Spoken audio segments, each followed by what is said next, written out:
अब हम लोग देख लेते हैं संस्कृत के बी सेट का उत्तरमाला देख लेते हैं। पूरा मैं उत्तरमाला लेके आया हूँ, तो आप लोग देख लो कि उत्तरमाला कैसे तैयार किया जाता है। आपको इसी तरह से उत्तरमाला तैयार करना है, ठीक है। तो आप अपने आंसर शीट में सेम टू सेम जैसे मैंने किया है वैसे ही आपको उत्तरमाला तैयार करना है। तो यहाँ पे देखो पहला जो प्रश्न है उसका देख लेते हैं। तो प्रश्नोत्तर क्रमांक 1 में देखो, तो प्रश्नोत्तर क्रमांक 1 में आपको लेना है दीर्घ संधि, ठीक है। फिर दूसरे में आपको लेना है प्रश्न क्रमांक दूसरा का लेना है। आपको 4 ऑप्शन में से एक ऑप्शन लेना है, महाधन इस लेना है, ठीक है। तीसरे में आपको लेना है तीसरे में आपको लेना है विसर्ग संधि है, ठीक है, यही ऑप्शन लेना है तीसरा में। चौथा में आपको लेना है, चौथा क्या है, और इव है, ठीक है। फिर पांचवा में आपको बालकह लेना है, ठीक है। तो ये आपका ऑप्शन है, तो इस ऑप्शनों को लेना है पांचवा में। फिर प्रश्नोत्तर क्रमांक 2 देख लेते हैं। तो प्रश्नोत्तर क्रमांक 2 में आपको लेना है, दूसरा का पहले में द्विगु समास लेना है। फिर दूसरा का दूसरा में ब लेना है, घन इव श्याम लेना है, श्यामा लेना है। फिर तीसरा में आपको लेना है लेना है, विद्याहीन लेना है, ठीक है। चौथा में आपको स ऑप्शन लेना है, सम आएगा उसमें। और पांचवा में ऑप्शन लेना है, पराजय। उसके बाद देख लेते हैं प्रश्न क्रमांक 3 को। तो प्रश्नोत्तर क्रमांक 3 में आपको क्या क्या ऑप्शन लेना है, यहाँ पे देखो। प्रश्नोत्तर क्रमांक 3 में पहला आपको लेना है गिरी लेना है। दूसरा में ब लेना है, ब में क्या रहेगा, राजा लिखा रहेगा। तीसरा में लेना है, इसमें तरु लिखा रहेगा। चौथा में ब लेना है, इसमें असत्यम लिखा रहेगा। और पांचवा में लेना है, इसमें सुबुद्धि लिखा होगा, ठीक है। तो ये ऑप्शन आपको लेना है, लिखना है। तो आप इसी तरह से सेम लिखते जाइए, जैसे मैंने लिखा है वैसे ही आप लिखो। फिर आगे देख लेते हैं प्रश्नोत्तर क्रमांक 4 में। तो प्रश्नोत्तर क्रमांक 4 में का पहला देख लेते हैं। इसमें देखो लिट लकार है, ठीक है। दूसरा देख लो, दूसरा में आपको स लेना है, बहुवचनम आएगा। तीसरा में गम लेना है। चौथा में आपको प्रथम पुरुष लेना है, पुरुषा। फिर चौथा के पांचवा में आपको लेना है लट लकार, ठीक है। तो ये चौथा का पांचवा का आंसर, ठीक है। इस तरह से चौथा का भी कंप्लीट हो गया। अब आगे बढ़ते हैं पांचवा की ओर। तो प्रश्नोत्तर क्रमांक 5वां देख लो, यहाँ पे आपको दिखाई दे रहा होगा प्रश्नोत्तर क्रमांक 5वां। तो प्रश्नोत्तर क्रमांक 5वां में पहला का ब लेना है, जिसमें पठितुम लिखा रहेगा, ठीक है। फिर पांचवा का दूसरा में आपको लेना है, इसमें कतवा लिखा रहेगा, ठीक है, ऑप्शन में। फिर तीसरा में ब लेना है आपको, आ धन गम धन लयप लेना है, ठीक है। चौथा में देखो, तो चौथा में आपको लेना है लेना है हसीता। फिर पांचवा में आपको ब लेना है शत्रु, ठीक है। फिर आगे बढ़ते हैं, ठीक है। यहाँ पे देख लो प्रश्न क्रमांक 6 है। तो प्रश्न क्रमांक 6 में हमें सही जोड़ी करना है, ठीक है। तो सही जोड़ी अभी मैंने किया नहीं है, तो सही जोड़ी कर लेता हूँ, ठीक है। आप लोग क्या करना, सीधे सीधे में लिख लेना। तो यहाँ पे देखो जो कुल क्रमागत है वो आएगा आपका चौथे में, ठीक है, यहाँ पे आएगा, कल्पतरु पे आएगा। फिर दूसरा क्या है, दान, यहाँ पे है दानवीरह लिखा हुआ है, तो दानवीरह आएगा। दानवीर कौन था, तो जिमुत वाहन था, तो दूसरा आएगा जिमुत वाहन पे, ठीक है।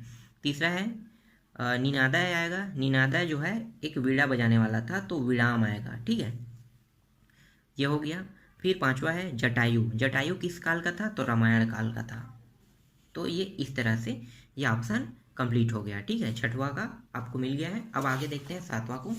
तो सातवां का जो आंसर है यहाँ पे देख लेते हैं सातवां को भी, ठीक है। सातवां में देखो, सातवां में यहाँ पे लिखा है तुला मुस्कै भक्षिता आसित। तो इसमें मुस्कै के स्थान पे क्या शब्द आएगा उसे हमें लिखना है, ठीक है। इसके स्थान पे रिप्लेस करना है। तो जैसे तुला है उसके जगह पे आपको ये पूरा वाक्य लिखना है, और सिर्फ मुस्कै को हटा के क्या लिखना है आपको, यहाँ पे लिखना है कह, ठीक है। ये ऑप्शन आएगा कह, ये इसका आंसर है। फिर मोकानी पुजानी मितानी रचितानी आसन। तो इसमें मोकानी के जगह में क्या आएगा, तो मोकानी के स्थान पे आपको लिखना है कानी, ठीक है, कानी आएगा। तीसरा देख लेते हैं। तो ग्रामे निर्धनास्त्री औसत, तो इसमें आएगा इसमें निर्धनास्त्री के जगह में आएगा का आएगा, ठीक है। फिर पांचवा देख लो, चौथा देख लो। चौथा जो है वो है वृक्षा फलम न खादंती। तो वृक्षा फलम न खादंती, तो वृक्षा के जगह में क्या आएगा, कह आएगा, ठीक है, कह आ रहा है, तो ये इसका आंसर है, ठीक। फिर आगे देख लेते हैं आठवां को। तो आठवां में आपको ये वाला आंसर लिखना है, ठीक है। राम का विभक्ति होगा, प्रथम विभक्ति है ये, रामः, रामौ और रामः, तो तीनों वचनों में हमने लिखा है। फिर उसके बाद देखो गुरु, ये चतुर्थ विभक्ति है, तो गुरु, गुरुवे, गुरुभ्याम और गुरुभ्या, ठीक है। फिर आगे देखते हैं प्रश्न क्रमांक 9वां में। 9वां में भी वही है विभक्ति वाला, तो हमें यही बताना है किम का कह, हमने इसमें दूसरा और तीसरा को बनाया, ठीक है। उसके बाद इसमें कह, कौ और के। फिर तीसरा में तत्, सा, तत् का आएगा, सा आएगा, ते आएगा और ता आएगा, ठीक है। 9वां हो गया। इसके बाद देख लेते हैं 10वां को। तो 10वां में आपको श्लोक लिखना है। तो 10वां में आप कौन सा श्लोक लिखोगे, यहाँ पे देख लो।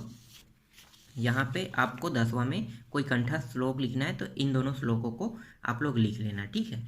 तो यहाँ पे देख लो, ये दोनों श्लोक 10वां का आंसर है। बाकी तो 11वां प्रश्न देख लेते हैं। तो 11वां प्रश्न क्या है, 11वां प्रश्न का आंसर से शुरू करेंगे, ठीक है।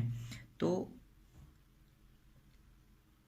11वां प्रश्न देख लेते हैं। तो 11वां प्रश्न का पहला है कवि का संबोधयति। तो कवि क्या संबोधन करता है, तो वाणीम, ठीक है। उसके बाद है अपने वाणी से बोलता है, ठीक। तो माता काम आदिशत, तो माता काम आदिशत में उत्तर क्या आएगा, पुत्रीम आएगा, ठीक है। आगे देख लो, इसको तीसरा को हम लोग नहीं बनाएंगे, इसमें सिर्फ 4 प्रश्न बना रहे हैं। चौथा की जगह में, तीसरा की जगह में हम चौथा बना रहे हैं और 5वां को हल करेंगे। चौथा क्या है, मानव कुत्र सुरक्षिता तिष्ठति। तो इसमें आएगा पर्यावरण, देखो यहाँ पे पर्यावरण कुक्षौ, ठीक है, ये इसका आंसर रहेगा। फिर लास्ट प्रश्न देख लेते हैं, मन कीदृश्य भवति। तो इसमें रहेगा अन्नमयम, ठीक है। तो इसका आंसर लिखो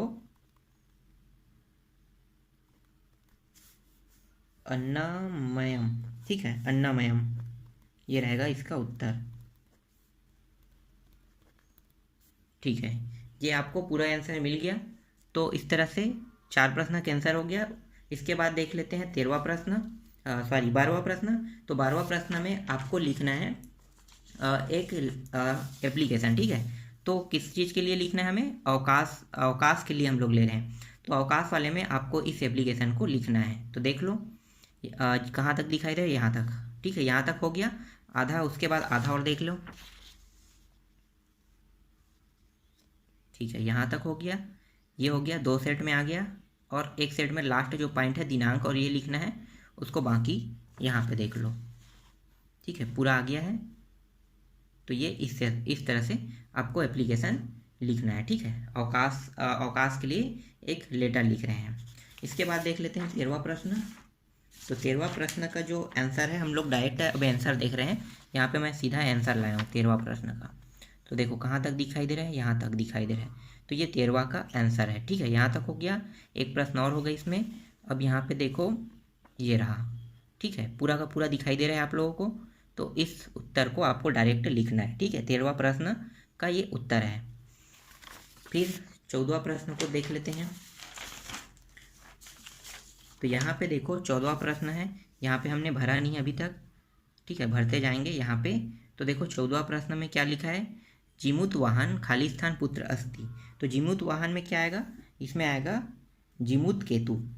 तो लिखो यहाँ पे जीमूत केतु, ठीक है, ये इसका आंसर रहेगा।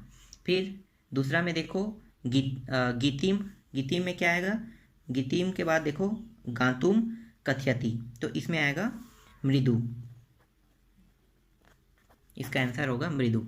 फिर अगला देख लो, वृक्षा स्वयं खाली स्थान न खाद्यंती। तो ये क्या होता है, वृक्ष अपने फल को खुद नहीं खाती, तो यहाँ पे फलानी आएगा, ठीक है।